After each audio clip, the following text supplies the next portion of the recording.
Dear student, আজ আমি তোমাদের 2024 সালে থার্ড ইউনিট টেস্ট অর্থাৎ তোমাদের ফাইনাল পরীক্ষা ক্লাস 4-এর পরিবেশ বিষয়ক প্রশ্নোত্তর নিয়ে আলোচনা করছি।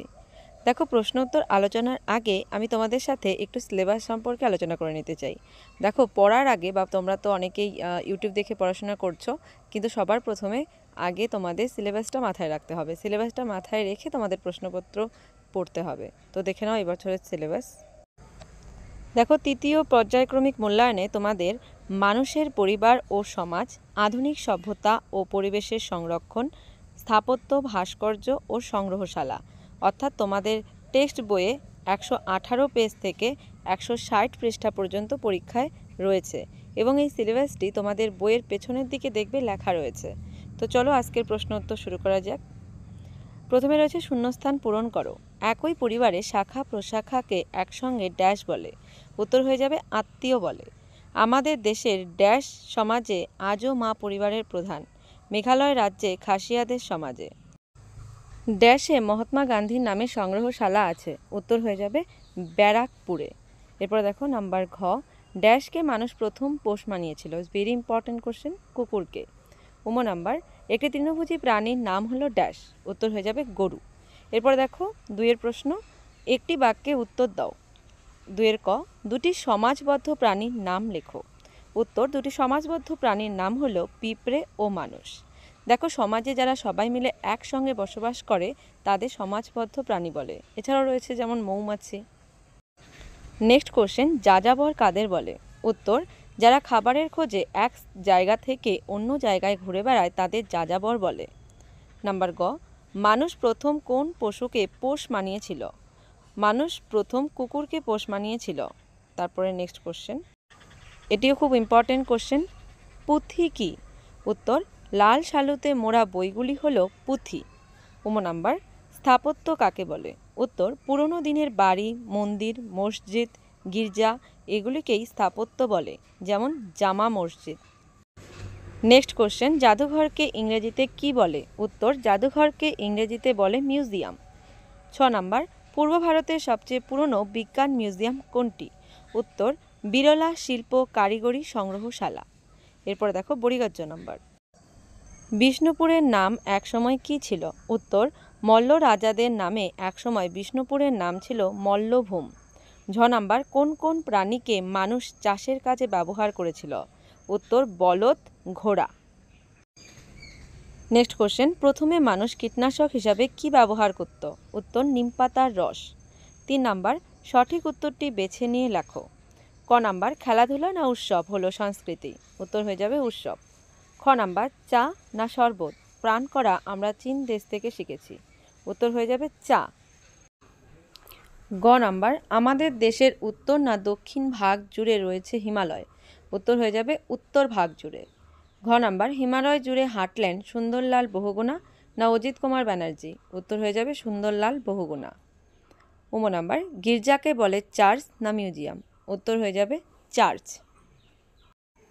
নেক্সট 4 নম্বর প্রশ্নে রয়েছে, ভুল বাক্যটির পাশে কাটা ও সঠিক বাক্যটির পাশে রাইট চিহ্ন দাও। ক নাম্বার, হাতি, মানুষ আর শিম্পাঞ্জি সামাজিক প্রাণী, রাইট। খ নাম্বার, মানুষ ভেড়াকে প্রথম পোষ মানিয়েছিল। এটি ভুল, কারণ আমরা জানি মানুষ প্রথম কুকুরকে পোষ মানিয়েছিল। নাম্বার গ, তরলযুক্ত খাবার বায়ুশূন্য অবস্থায় কাগজের প্যাকেটে বা টিনে রাখা হয়। এটিও রাইট। ঘ নাম্বার, নরম মাটি দিয়ে নানান মূর্তি বা নকশা তৈরি করা হলো টেরাকোটা, রাইট। ইও নাম্বার, দেশের সবচেয়ে পুরনো জাদুঘর কলকাতায় আছে, রাইট। আমরা জানি বিরলা শিল্প কারিগরি সংগ্রহশালা সবচেয়ে পুরনো সংগ্রহশালা। নাম্বার ট, জীবাণু থেকে খাবারকে বাঁচায় নুন, রাইট। এরপর দেখো নাম্বার ঢ, আমাদের সমাজে ছেলে মেয়ের ভূমিকা আলাদা। এটি ভুল হয়ে যাবে, কারণ ছেলে মেয়ের সমান অধিকার। তারপর দেখো, রাসমঞ্চ রয়েছে বিষ্ণুপুরে, এটি রাইট। বিষ্ণয়ীরা 20টা উপদেশ মেনে চলত, এটি কাটা, কারণ 20 নয় মানে 19। বিষ্ণয়ীরা 19টি উপদেশ মেনে চলত। এরপর দেখো 5-এ রয়েছে বাম দিকের সঙ্গে ডান দিক মেলাও। একদিকে রয়েছে বিভিন্ন প্রকারের দোষক এবং অন্যদিকে রয়েছে কোন ধরনের জলের উৎসে মেশে। প্রথমে রয়েছে গৃহস্থলীর নানান বজ্র, নদীর জল, প্লাস্টিক, খালের জল, কলকারখানার বজ্র, নর্দমার জল, এবং কৃষিক্ষেত্রের কীটনাশক মাটির নিচের জল। লঞ্চ এবং জাহাজের তেল সমুদ্রের জল, কচুরিপানা পুকুরের জল। আমি এখানে উত্তরগুলো পরপর লিখেছি, তোমাদের হয়তো উলটপালট করে দেবে, দাগ দিয়ে মিলিয়ে দেবে অ্যান্সারগুলো। নেক্সট রয়েছে বেমানান শব্দটি খুঁজে বার করো। প্রথমে রয়েছে নিড়ানি, কাস্তে, ট্রাক্টর। উত্তর হয়ে যাবে ট্রাক্টর, কারণ ট্রাক্টর দিয়ে কাজ করতে সময় কম লাগে। এরপরে ক নাম্বার কুকুর, গরু, বাঘ। বাঘ হয়ে যাবে কারণ বাঘ বন্যপশু এবং বাকিগুলো গৃহপালিত পশু। তারপর গ নাম্বার চাল, আলু, হিমঘর। এটির উত্তর হয়ে যাবে চাল, কারণ হিমঘরে আলু রাখা হয়, চাল নয়। তারপর ঘ নাম্বার সিমেন্টের ধুলো, কচুরিপানা, শ্বাসকষ্ট। দেখো সিমেন্টের ধুলো থেকে শ্বাসকষ্ট হয়, তাই এটির উত্তর হয়ে যাচ্ছে কচুরিপানা। এরপর রয়েছে তাজমহল, কোণারকের মন্দির, বিষ্ণুপুরের রাসমঞ্চ। এটির উত্তর হয়ে যাচ্ছে তাজমহল, কারণ তাজমহল একটি স্মৃতিসৌধ এবং বাকি যে দুটি রয়েছে এটি হচ্ছে স্থাপত্য। এরপরে রয়েছে দু একটি বাক্যে উত্তর দাও, এগুলি 2-এর প্রশ্ন। নাম্বার ক, তাজমহলের সাদা মার্বেলের গায়ে ছোপ পড়ার কারণ কি? উত্তর, কলকারখানা, গাড়ির ধোঁয়া, ধুলো প্রভৃতি স্থাপত্য ভাস্কর্যের ক্ষতি করে, তাই তাজমহলের সাদা মার্বেলের গায়ে ছোপ পড়েছে। খ নাম্বার বিজ্ঞান কেন্দ্রে বেড়াতে গেলে তুমি কি দেখতে পাবে?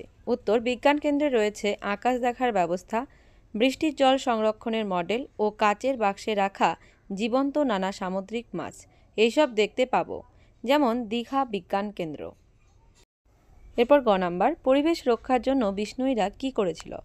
উত্তর, একবার রাজার লোকেরা বিষ্ণুইদের গ্রামের এক জঙ্গলে গাছ কাটতে এলো।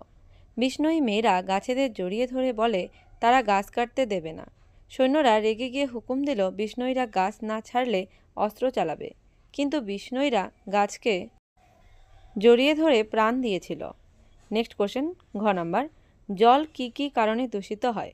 উত্তর, জল দূষণের কারণগুলি হলো জলে গরু মোষ স্নান করালে, জলে কাপড় কাচলে, বাসন মাজলে, বাড়ির বজ্র পদার্থ পুকুরে ফেলে জল নোংরা করি, চাষের জমিতে দেওয়া সার কীটনাশক জলে ধুয়ে জলাশয়ে গিয়ে পড়লে জল দূষিত হয়। নেক্সট কোশ্চেন, তৃণভোজী প্রাণী কাকে বলে? উদাহরণ দাও। উত্তর, যে সমস্ত প্রাণী ঘাস লতা পাতা খেয়ে বেঁচে থাকে তাদের তৃণভোজী প্রাণী বলে, যেমন গরু, ছাগল, ভেড়া ইত্যাদি। নেক্সট এবং আজকের লাস্ট কোশ্চেন, চ নাম্বার সত্যাগ্রহ কি? উত্তর, গান্ধীজি মনে করতেন সবসময় সত্য আচরণ করাই মানুষের কাজ। সত্য কথা বলা, সৎ ও সহজ জীবনযাপন করার ওপর গান্ধীজি জোর দিতেন। সত্যের জন্য এই আগ্রহ বা উৎসাহ থেকেই সত্যাগ্রহ কথাটি এসেছে। ভিডিওটি হেল্পফুল হলে ভিডিওটিতে একটি লাইক করে দিও, চ্যানেলটি সাবস্ক্রাইব করে পাশের বেল আইকনটি প্রেস করে রেখো, যাতে আমার নিত্য নতুন ভিডিও তোমার কাছে সবার প্রথমে পৌঁছে যায়। ভিডিওটি বন্ধুদের সঙ্গে শেয়ার করো। সামনেই তোমাদের পরীক্ষা, সবাই ভালো করে এক্সাম দিও। Thanks for